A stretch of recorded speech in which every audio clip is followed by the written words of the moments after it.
నమస్తే అండి, నా పేరు కొనతం భార్గవ్ కుమార్. నేను హైదరాబాద్ నుండి వచ్చాను స్వామి పూజ చేయించుకున్నామని. ఇక్కడికి వచ్చిన తర్వాత ఆకు పూజ టికెట్ ఎంత అంటే 516 రూపాయలు అన్నారు. ఫోన్పే చేస్తా అంటే లేదన్నారు.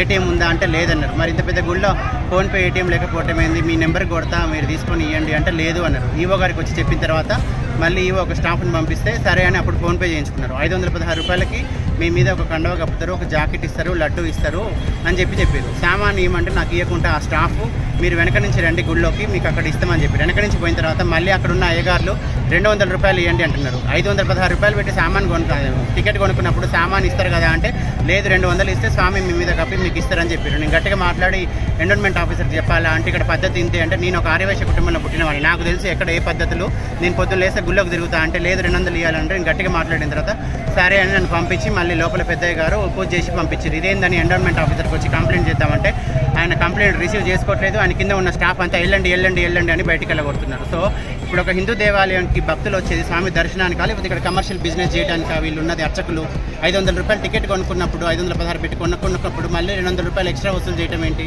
ఇది తప్పు కదా. సో మీరు దీన్ని ఈవోకి చెప్తారో ఎండోన్మెంట్ ఆఫీసర్కి చెప్తారో చెప్పి భక్తులకు ఇబ్బంది కలగకుండా చూడండి. Thank you.